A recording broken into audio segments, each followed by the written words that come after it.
మొదలుపెడదాం. ఓం శుక్లాంబరధరం విష్ణుం శశివర్ణం చతుర్భుజం ప్రసన్నవదనం ధ్యాయేత్ సర్వవిఘ్నోపశాంతయే అజ్ఞానతిమిరాంధస్య జ్ఞానాంజనశలాకయా చక్షురున్మీలితం యేన తస్మై శ్రీగురవే నమః. గురుర్బ్రహ్మా గురుర్విష్ణుర్గురుర్దేవో మహేశ్వరః గురుః సాక్షాత్ పరబ్రహ్మ తస్మై శ్రీగురవే నమః. తయోరథ రథతురగ ఖురక్షుణ్ణ క్షోణీ సముద్భూతే కరిఘటాకట స్రవన్ మదధారాధౌత మూలే నవ్యవల్లభ వరణాగత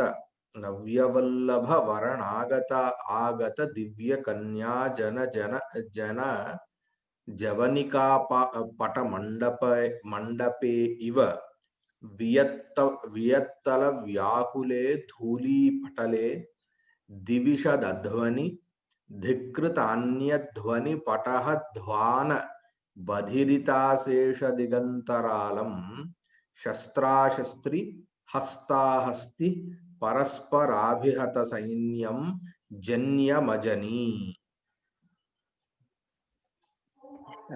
తయోరథ రథతురగ ఖురక్షుణ్ణ క్షోణీ సముద్భూతే కరిఘటాకట స్రవన్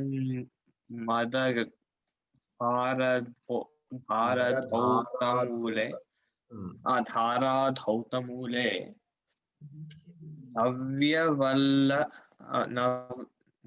నవ్యవల్లభ వరణాగత దివ్య కన్యా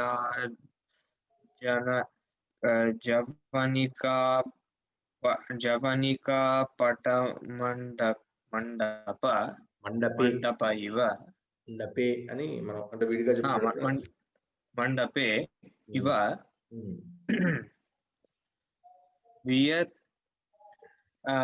వియత్త లేకపోతే వియతల.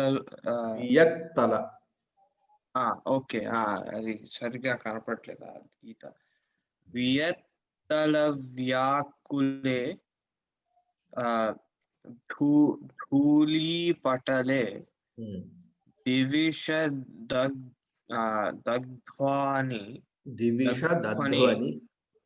దివిషదధ్వని ధిక్ృతాన్యధ్వని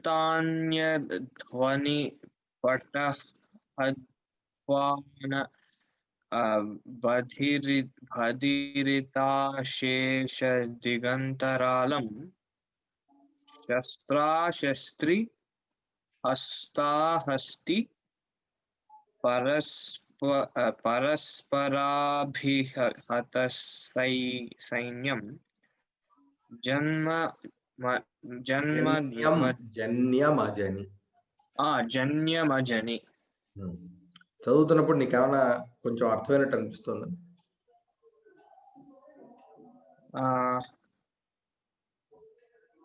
అంటే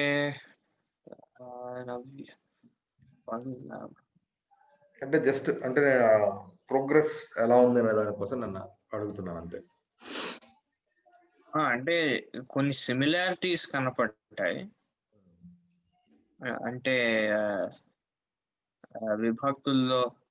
దీనికంటే ముందరిది కూడా చదవాలి కదా, మర్చిపోయాను మనం. మహతావిష్టో నిర్యయౌ దగ్గర ఆపింది కదా. అవును. అయితే అది కూడా చదవాలి కదా. మాలవనాథోప్యనేకానేక పయూథ సనాథః విగ్రహ సవిగ్రహ ఇవ సాగ్రహోభిముఖీ భూయో నిర్జగామ.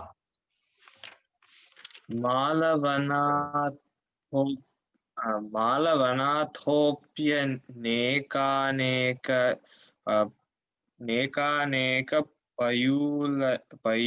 పయూథ సనాథః విగ్రహః సవిగ్రహ ఇవ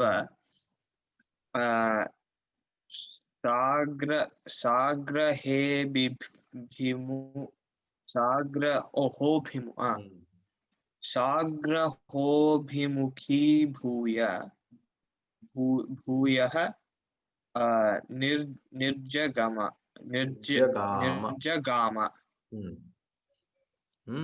నిర్జగామ అంటే వెళ్ళెను అట. సో ఇంతవరకు ఏమవుతుంది అని అంటే అంటే మగధ రాజు అయినటువంటి రాజసింహుడు యుద్ధానికి వెళ్తున్నాడు మహతారోషేణ అని చెప్పనేంత వరకు వచ్చింది. ఇప్పుడు మాలవనాథుడైనటువంటి అంటే మాలవ దేశాధిపతి అయినటువంటి మానసారుడు కూడా మాలవనాథోపి అనేకానేకప యూథ సనాథ అన్నారు. అనేకప యూథ సనాథ ఇవి ఇక్కడ ఉన్నటువంటి శబ్దాలు అనమాట. అనేకములైనటువంటి అనేకప అంటే ఏంటి? అనేక అంటే ఒకటి కంటే ఎక్కువ వాటి చేత తాగేది అని అర్థం. అనేక అది ఏమవుతుంది? ఏనుగు అదే అవుతుంది. అది నోరు ఉంది, దానికి రెండు ఉన్నాయి తాగడానికి.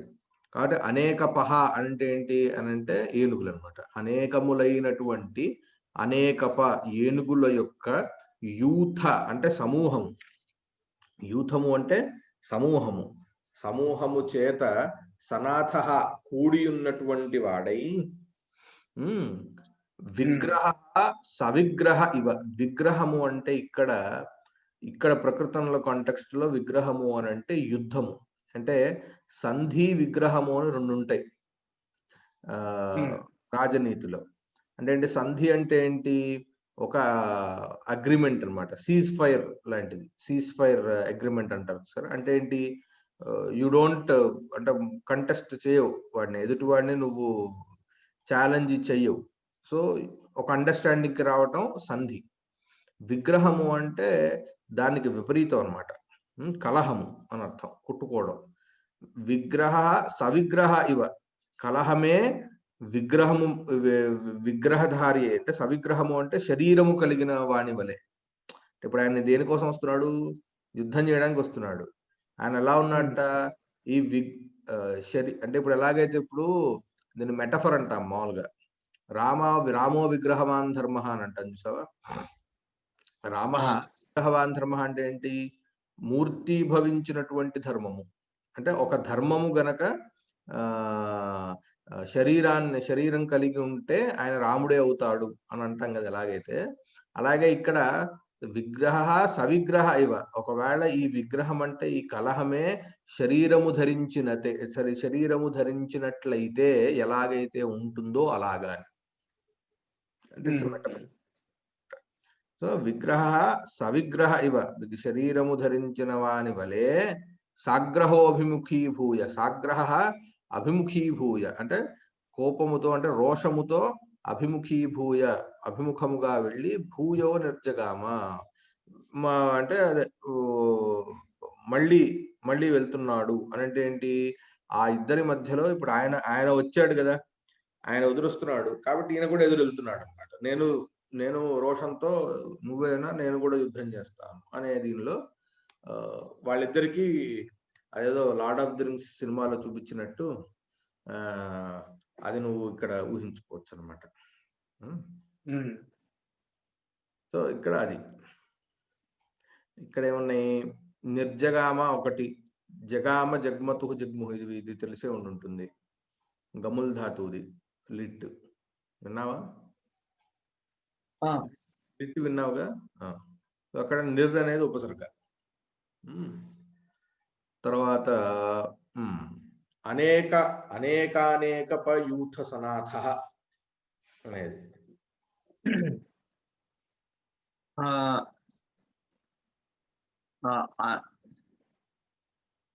అనేకం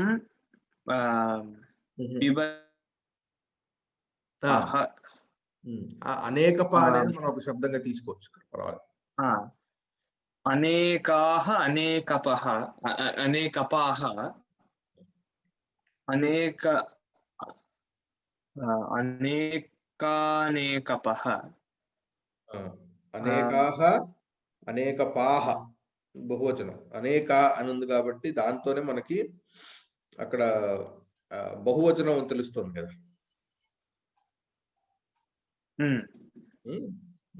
అనేకాః అనేకపాః అనేకాశ్చ తే అనేకపాశ్చ అనేకాశ్చ తే అనేకపాశ్చ.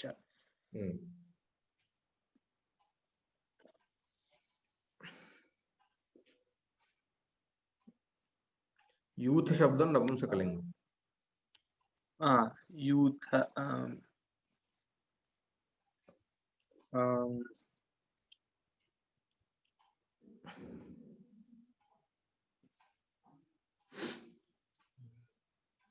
దీనికి కూడా ఏమంటారు, బహువ్రీహి కాదు,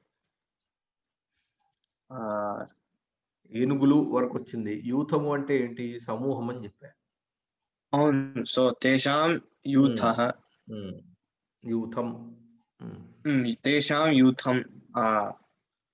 సో ఆ పదం మొత్తం వచ్చేసరికి ఒక పదం తేన సనాథః అని వస్తుంది. తేన సనాథః అంటే మొత్తం వస్తే అనేకానేకపానాం యూథం అనేకానేకపయూథం అనేకానేకపయూథేన సనాథః అనేకానేకపయూథ సనాథః. ఇక్కడ వేరే మిగతా ఏమీ పెద్దగా అదే విగ్రహ సవిగ్రహ ఇవ అనేది అర్థమైంది కదా.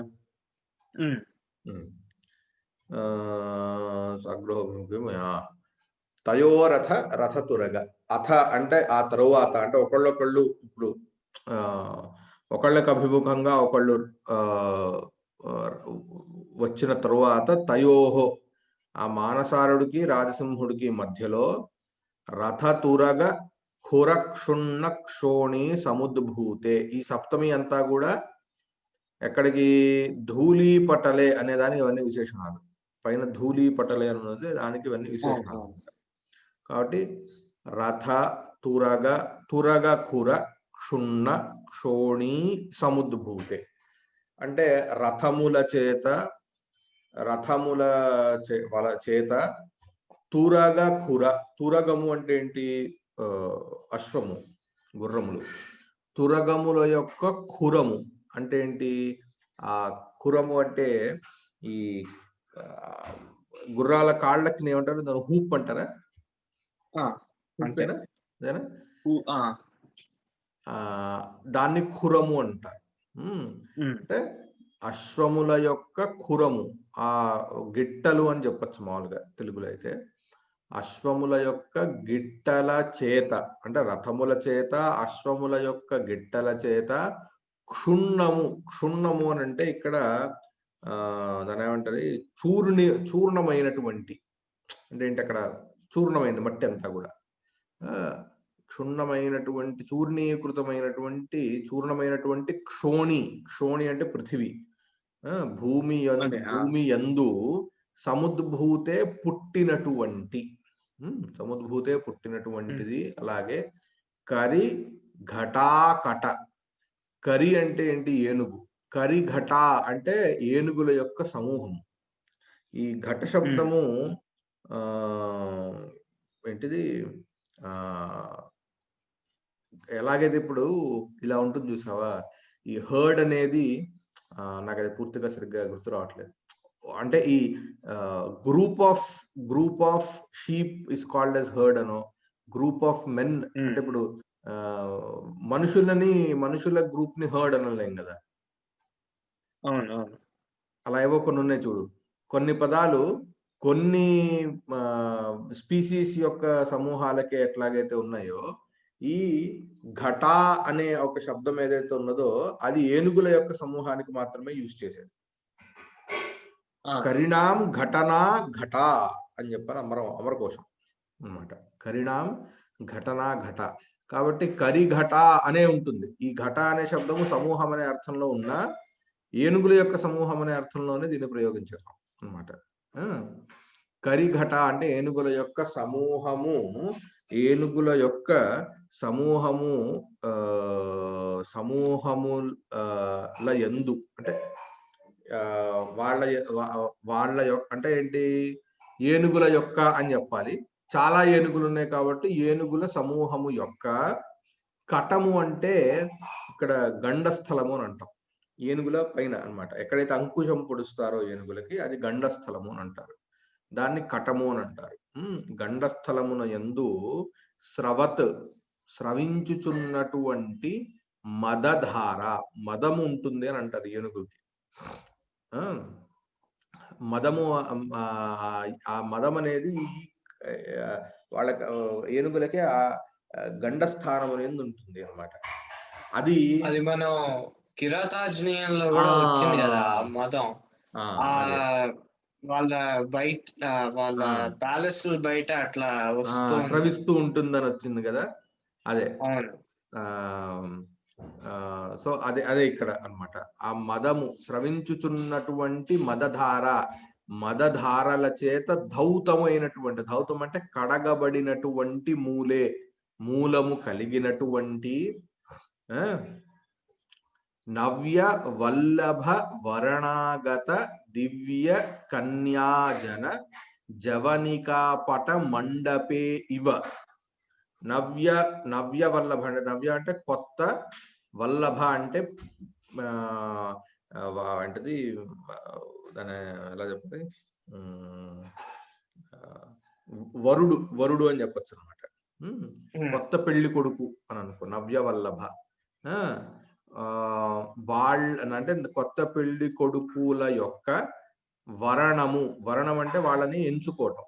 అంటే అప్పట్లో అదే ఉండేది కదా, అంటే మన ఇది కూడా అంతే కదా, ఏంటి వరించటం అని అంటాను చూసావా. సో ఆ కొత్త పెళ్లి కొడుకుల యొక్క వరణము కొరకు వచ్చినటువంటి దివ్య కన్యాజన, గొప్ప అందగత్త అంటే దివ్యము అంటే ఇక్కడ ఇలా చెప్తుంది అప్సరసలు అనే అభిప్రాయం. దివ్యము అంటే మనకు స్వర్గానికి సంబంధించిన వాళ్ళు. ఇక్కడ మనం దాన్ని దీనిలో తీసుకోవాలంటే గనక అందగత్తెలైనటువంటి కన్యాజనముల యొక్క అంటే కన్యల యొక్క జవనిక. అంటే ఇప్పుడు అప్పట్లో ఎలా ఉండేది అని అంటే ఆడవాళ్ళు చూడాలంటే తెర ఉండేది, ఒక కర్టెన్. అంటే వాళ్ళు డైరెక్ట్ గా మగవాళ్ళని చూడకూడదు అనమాట. ఎవరు రాజవంశీయులు ఎప్పుడూ కూడా డైరెక్ట్ గా మగవాళ్ళతో చూడడం కానీ మగవాళ్ళతో మాట్లాడడం కానీ ఉండదు అనమాట. సో ఎప్పుడు మధ్యలో ఒక తెర ఉంటుంది.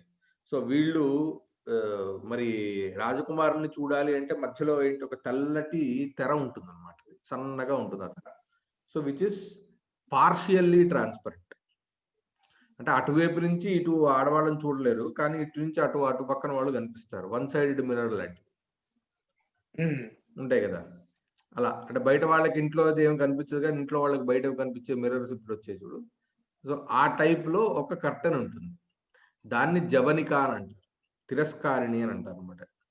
ఆ కర్టెన్ యొక్క అంటే ఆ జవనిక యొక్క పటమండపే ఇవ అంటే ఏంటి, అది చాలా సన్నగా ఉంటుంది. అంటే ఇది చాలా సెమీ ట్రాన్స్పరెంట్ అని చెప్పాను. సో అట్లాగా ఉంది. ఏంటది, పటమండపే ఇవ ఏంటది, ధూళి పటలం అలా ఉంది. అంటే పొగ గనక కమ్మితే ఎలాగైతే ఉంటుందో, స్మోక్ ఎఫెక్ట్ ఉంటే ఎలాగైతే ఉంటుందో ఇది అలా ఉంది, అలాగా ఉంది. అంటే ఇదిగా చెప్పుకుంటే కనుక మండపే ఇవ వియత్తల వ్యాకులే. వియత్తలము అంటే ఏంటి, ఆకాశము నందు వ్యాకులే వ్యాప్తమైనటువంటి ధూళీపటలే, ధూళి యొక్క సమూహము అంటే ఏంటి, దుమ్ము. ధూళీపటలే సారీ ఇక్కడ ధూళీపటలం కాదు కదా,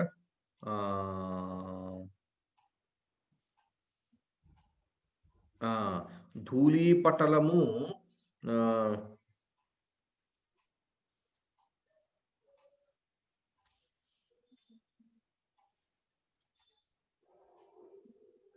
ధూళీపటలం అగుచుండగా అని చెప్పుకోవాలి. అంటే ఇట్లాంటి ధూళీపటము సతి సప్తమి తీసుకోవాలి.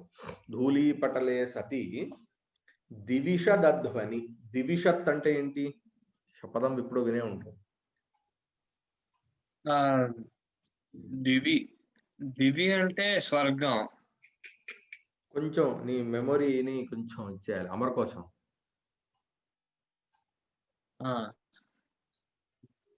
వచ్చిందా ఎప్పుడైనా? దివిషత్ శబ్దం ఎప్పుడో విన్నావు? దేవుల అంటే దేవతలు. శబ్దమంజరిలో కూడా వచ్చి ఉంటుంది దివిషత్. దేవతల యొక్క అధ్వని. అధ్వని అంటే ఏంటి? మార్గమునందు. మార్గమునందు అంటే దివిషధ్వని అంటే దేవతల యొక్క మార్గం అంటే ఏమిటి? ఆకాశంలో అని చెప్పడం. మార్గమునందు అంటే ఆకాశమునందు ధికృత అన్యధ్వని పటహధ్వన బధిరిత అశేష దిగంతరాళం. ధికృత అంటే తిరస్కృతములైనటువంటి అన్యధ్వని తిరస్కృతములైనటువంటి వేరే ధ్వనులు కలిగినటువంటి ఏవైతే పటహధ్వనులు ఉన్నాయో, పటహధ్వనులు అంటే ఏంటి? ఈ భేరీ శబ్దాలు ఉంటాయి కదా, యుద్ధం జరిగేటప్పుడు చాలా రకాల డ్రమ్స్ మోగుతాయి. అంటే ఇప్పుడు అట్లాంటి సిచ్యువేషన్ లేకపోయినా యుద్ధం జరిగేటప్పుడు మాత్రం జాపనీస్ వార్ మూవీస్ కానీ చైనీస్ వార్ మూవీస్ కానీ చూస్తే డ్రమ్స్ యుద్ధంలో ఎలా పావాడతారు అనేది తెలుస్తుంది. ధ్వని పటహ ధ్వని పటహధ్వాన అంటే పటహధ్వనులు. పటహధ్వానముల చేత అంటే ఈ భేరీ ధ్వనుల చేత బధిరిత అంటే చెవిటివానిగా చేయబడినటువంటి అశేష దిగంతరాలం. అశేషములైనటువంటి దిక్కులు. దిగంతరాలం అంటే అన్ని దిక్కులు కూడా ఏంటది చెవిటిగా చేయబడడం అంటే అంత పెద్ద శబ్దం ఉందని అర్థం. అట్లా ఉంటుండగా శస్త్రాశస్త్రి. శస్త్రాశస్త్రి అంటే ఏంటి? శస్త్రములతో కొట్టుకోవటం. హస్తాహస్తి చేతులతో కొట్టుకోవటం. పరస్పర అభిహత సైన్యం. పరస్పరం ఒకళ్ళనొకళ్ళు ఏంటది అభిహతం అంటే కొట్టబడుతున్నారు, పరస్పరం కొట్టుకుంటున్నారు అని అర్థం. అభిహత సైన్యములు కలిగినటువంటి, పరస్పరము కొట్టుకొనుచున్నటువంటి సైన్యములు కలిగినటువంటి జన్యం అంటే యుద్ధం. జన్యం యుద్ధము. అజని అయినదట అంటే యుద్ధమైంది. ఎట్లా అయిందా యుద్ధం అని అంటే దానిలో మొత్తం ఇవన్నీ ఉన్నాయన్నమాట. అక్కడ బాగా దుమ్ములేస్తుంది. అక్కడ చెప్పాలంటే సింపుల్ గా చెప్పాలంటే ఇవన్నీ రథాలు ఇవన్నీ కదలడం వలన, గుర్రాలు కదలడం వలన, ఏనుగులు ఉండడం. సో ఈ కల్లోలంలో ఏమవుతుంది అని అంటే దుమ్ములేస్తుంది విపరీతంగా. అలాగే ఈ డ్రమ్స్ ఇవన్నీ వాయించడంతో శబ్దం విపరీతంగా అన్ని చోట్ల పెద్ద పెద్ద శబ్దాలు అవుతూ ఉన్నాయి అన్నమాట. ఇట్లాంటి దీనిలో వాళ్ళు శస్త్రాశస్త్రి హస్తాహస్తి అని చెప్పారు. యాక్చువల్లీ బాహుబాహవి ముష్టి ముష్టి అని చెప్పారు. బాహుబాహవి కేశాంచన్ ముష్టి ముష్ట్యద్భుతం తథా కేశాకేశ్యభవద్యుద్ధం వానరాణాంచ రక్షసాం అని చెప్పని వస్తుంది. ఎక్కడ రామాయణంలో అంటే దీంట్లో కూడా వస్తుంది కదా మన సమాస కుసుమావళిలో. అవును, సమాస కుసుమావళిలో కూడా ఉంటుంది.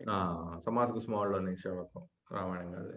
సో ఇక్కడ వచ్చింది కదా. సో అలాగే శస్త్రాశస్త్రి హస్తాహస్తి అక్కడ ఉన్నట్లు అయింది. ఒక పెద్ద వాక్యం అయింది.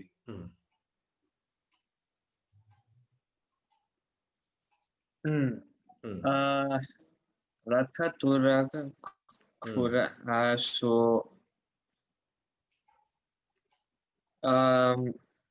తురగాణం ఖురః తురగ ఖురః రథ తురగ ఖురౌ. రథశ్చ అంటే అక్కడ నువ్వు ఏ సమాసం చెప్తున్నావు అనేది కొంచెం దీనికి క్లారిటీ కోసం ద్వంద్వం చెప్పేటైతే చ అని చెప్పి వదిలేసి మిగతా వాటికైతే వేరేది. రథం చ తురగ ఖురం ఖురః అని వస్తుందా? రథం చ తురగ ఖురః చ రథ తురగ ఖురౌ, లేదా బహువచనంలో చెప్పేస్తే ఇంకా ఎందుకంటే బోల్డ్ ఉంటాయి కదా. అవును. సో రథ తురగ ఖురాః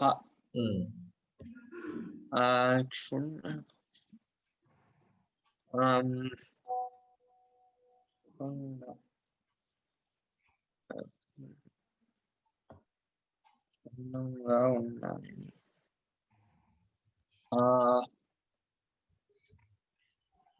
క్షుణ్ణం అంటే ఏంటి? చూర్ణీకృతం, అంటే పొడిగా చేయబడినటువంటి అని చెప్పాను. అవును అవును. ఓహో, ఓకే. సో కూరైహి, సో తైహి క్షుణ్ణం, క్షుణ్ణా, క్షోణి కదా తర్వాత ఉంది. క్షుణ్ణ, అవును. క్షోణి, క్షోణి అంటే భూమి. సో క్షోణి.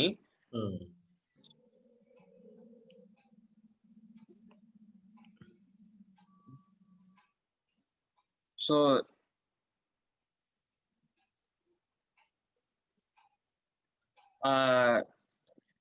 సో ఆ మొత్తం పదానికి వచ్చేసరికి ఇది వచ్చేస్తుంది కదా,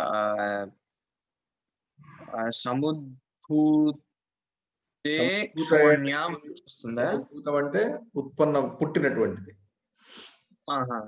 అంటే క్షోణ్యాం సముద్భూతః, సముద్భూతః అంతే. మొత్తం పదం రథ తురగ ఖుర. మొత్తం చెప్పు, ఎందుకంటే మొత్తం పదం చెప్పు, అప్పుడు సో దట్ ఒక 2 సార్లు ఆ పదం చెప్పడం వల్ల ఆ పదం బాగా నలుగుతుంది. రథ తురగ ఖుర క్షుణ్ణ క్షోణి క్షోణ్యాం సముద్భూతః రథ తురగ ఖుర క్షుణ్ణ క్షోణి సముద్భూతే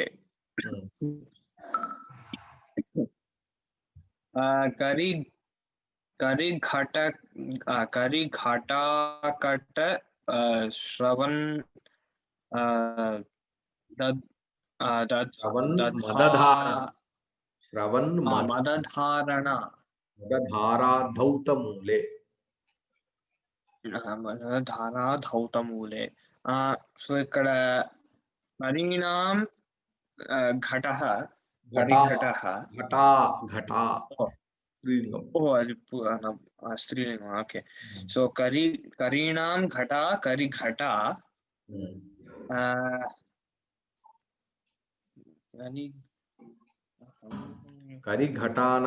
ఘటానాం కటః, కటస్థానం అంటే గండ.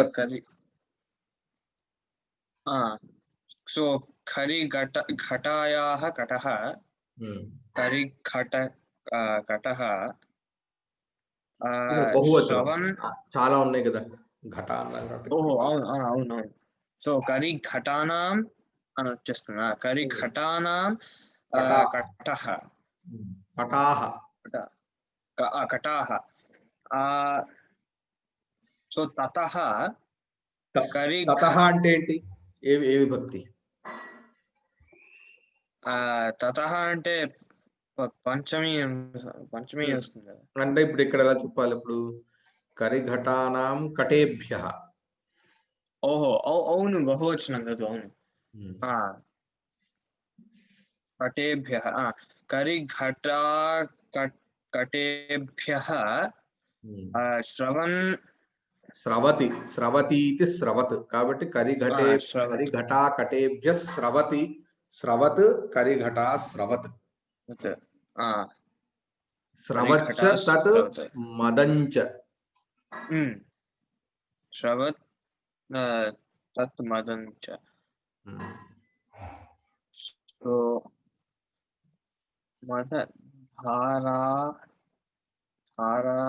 మదస్య ధారా మదధారా. మదస్య ధారా మదధారా. కట స్రవన్ మదధారా.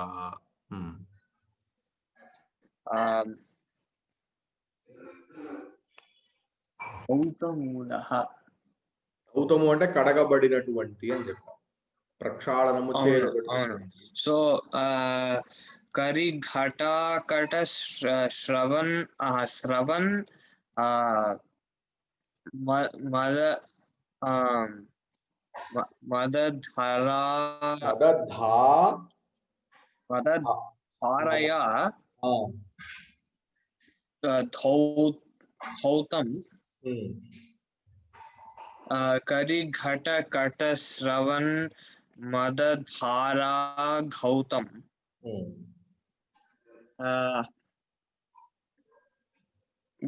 అది ఇక్కడ బహువ్రీహి. ఘౌతం.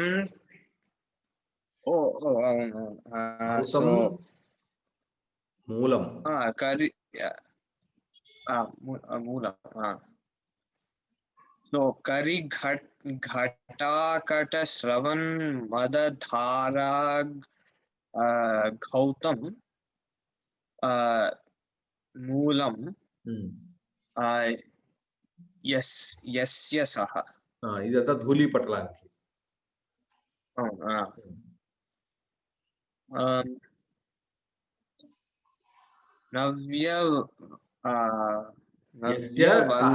మళ్ళీ చెప్పు ఒకసారి, మళ్ళీ మొత్తం ఒకసారి. సో అంటే ప్రతి సమాసమా? అంటే ధౌతం మూలం యస్య సహ కరిఘటాకట శ్రవణ్ మదధారాధౌత మూలం. ఓహో అదే. కరిఘటాకట శ్రవణ్ మదధారాధౌత మూలం. ధౌతం మూలం కరిఘటాకట శ్రవణ్ మదధారా ధౌత మూలః. సో ఇక్కడ నవ్య వల్లభ వర్ణాగత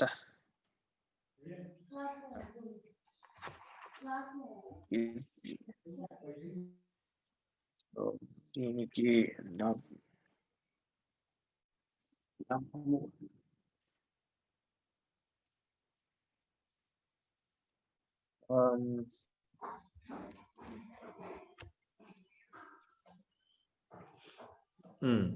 నవ్యాశ్చతే వల్లభాశ్చ నవ్యవల్లభా.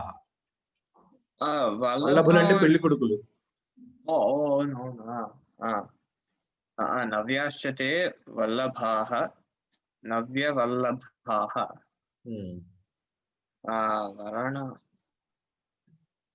వాళ్ళని వరించుటకు. కానీ ఇక్కడ షష్ఠి వరణం కదా వస్తుంది. సో తేషాం వరణం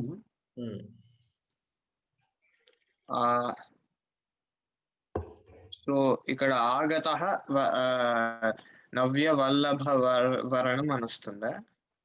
నవ్యవల్లభానాం వరణం నవ్యవల్లభ వరణం.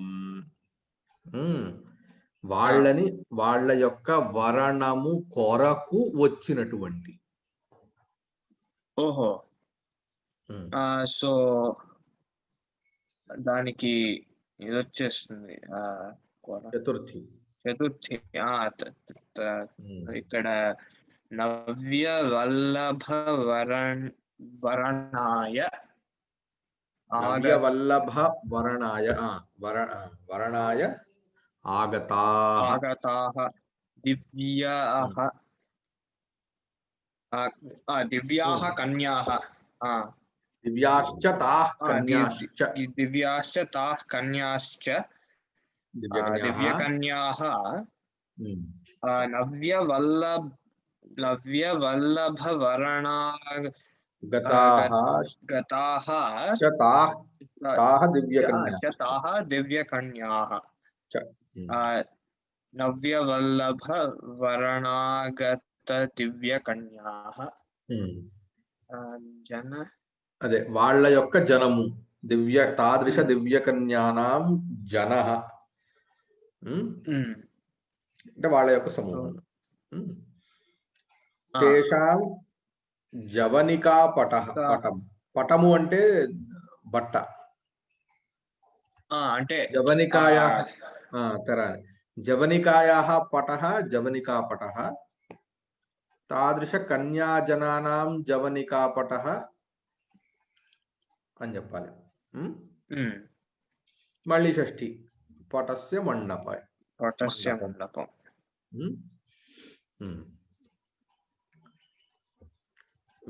అంటే దానిలాగా వస్తుంది కదా, అంటే ఈ ఏమంటారు, అంటే అంత అంత అంత మంట ఉందనే. అది కాదు మంట కాదు. ఇక్కడ నువ్వు తీసుకోవాల్సింది ఏంటంటే ఇప్పుడు ఇవన్నీ ఉన్నాయి కదా, ఇప్పుడు ఏనుగులు, రథాలు, గుర్రాలు అన్ని అటు ఇటు పరిగెత్తుతూ ఉంటాయి కదా. సో ఏమవుతుంది, దుమ్ము లేస్తుంది. ఆ దుమ్ము లేచినప్పుడు ఎలా ఉంటుంది, అది అదో రంగులో ఉంటుంది. సో ఆ రంగు ఎలా ఉంది, అదంతా ఎలా ఉందంటే ఈ అంటే ఇప్పుడు ఒక చాలా లెనిన్ అంటే దాని ఏమంటారు, సిల్క్ క్లాత్ గాలిలో విసిరేసావు అనుకో, సిల్క్ క్లాత్ ని నువ్వు గాలిలో విసిరేస్తే ఎలా ఉంటుంది నార్మల్ గా ఆలోచిస్తే. సో అంటే అంటే ఒక బట్ట వెళ్తూ ఉంటే, అంటే సన్నని బట్ట గాలిలో కనుక ఇలా వెళ్తూ ఉంటే ఎలా ఉందో అలాగే ఈ దుమ్ము ఉంది. అది ఇక్కడ చెప్పదలుచుకుంది. అది ఉత్త బట్ట అని చెప్పేసి ఈయన కవి ఎందుకు అవుతాడు? సో అక్కడ కొంచెం మసాలా యాడ్ చేయాలి కదా. సో దానికి ఇప్పుడు నవ్య వల్లభ వర్ణాగత దివ్య కన్యా జన అని చెప్పని దానికి అటెస్ట్ చేశారు అనమాట దీన్ని. సో వియతల వ్యాకులే వియతలే వియత్తలం వియచ్చ తత్తలంచ వియత్తలం ఆకాశము. అదే తస్మిన్ వ్యాకులే వియత్తలే వ్యాకులః వియత్తల వ్యాకులః అంటే దాంట్లో ఆకాశంలో వ్యాపించినటువంటి వియత్తలే వ్యాకులః వియత్తల వ్యాకులః. ధూళీ పటలే, ధూళి యొక్క పటలం అంటే ఏంటి, సమూహం. ధూళ్యాః పటలం.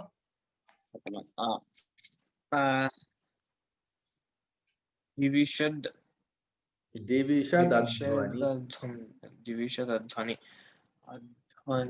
అంటే దారి. సో దివిషదః అధ్వా నకారాంత శబ్దం. ఓహో, అధ్వన్ శబ్దం సప్తమి ఇది. ఓకే, సో అధ్వా అధ్వని అధ్వానః, అధ్వని అధ్వనోః అధ్వసు. అవునవునవునా. సో దివిషదః అధ్వా దివిషదధ్వా తస్మిన్ దివిషదధ్వని. కాదు, మళ్ళీ ఒకసారి చెప్పు. దివిషదాం పోనీ, దివిషదః. Okay fine. బహువచనం కానీ ఏకవచనం కానీ. అధ్వా దివిషదధ్వా తస్మిన్ దివిషదధ్వాని అధ్వని. అధ్వని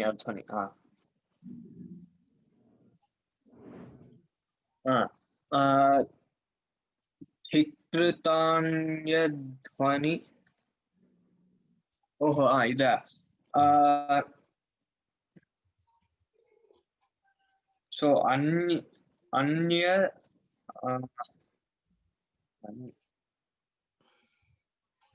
అన్యాశ్చతే ధ్వనయశ్చ అన్యధ్వనయః. అన్యాశ్చతే అన్యధ్వనయః. ధిక్ృతాః అన్యధ్వనయః యేన సహ ధిక్ృతాన్యధ్వనయః.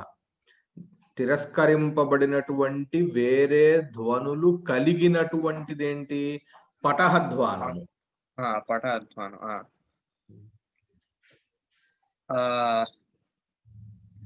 సో సో వాటికి ఇట్లా చెప్పేయచ్చు కదా, ధికృతాన్య ధ్వనయః చాసౌ అంతే అంతే అంతే. ఫస్ట్ దీనికి బహువ్రీహి, దానికి కర్మధారయం. సారీ, షష్ఠీ తత్పురుషం. పటహానాం ధ్వానాః పటహధ్వానాః. మళ్ళా వాటి రెండింటికి కర్మధారయ వచ్చేస్తుంది. పటహధ్వానాః అంతే. ధిక్కృతాన్య ధ్వనయశ్చ తే పటహధ్వానాశ్చ ధిక్కృతాన్యధ్వని పటహధ్వానాః. దాని తర్వాత బధిరితాశేష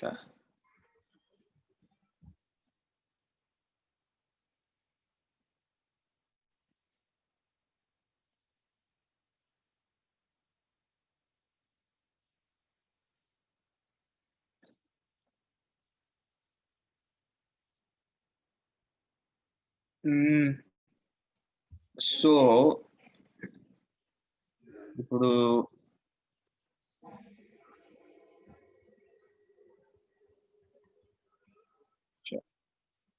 సో అంటే ఆకాశం యందు అని వచ్చేస్తుంది. బధిరితాశేష దిగంతరాలం. ఈ ధ్వనుల చేత, పటహధ్వనుల చేత మూగబోయినటువంటి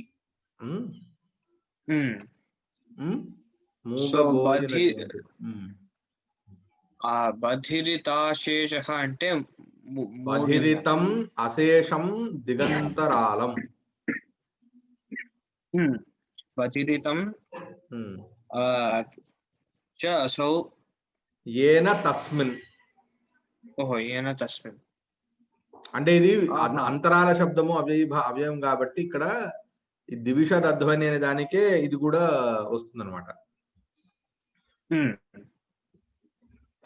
ఆకాశము బధిరితాశేష దిగంతరాలం అవుతుంది.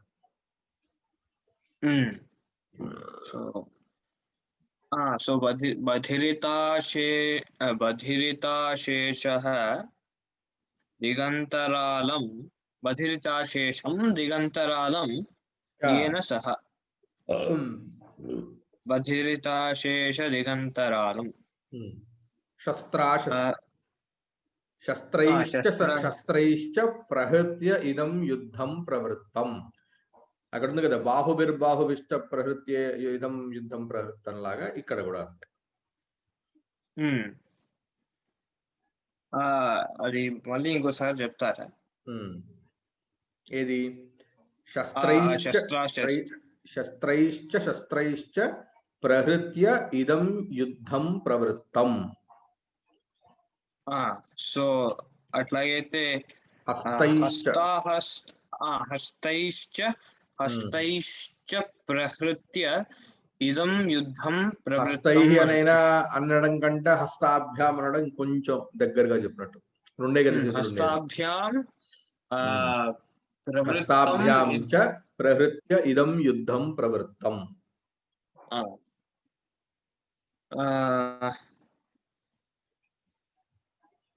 పరస్పరం అభిహతం సైన్యం యస్మిన్. జన్యానికి ఇది విశేషణం.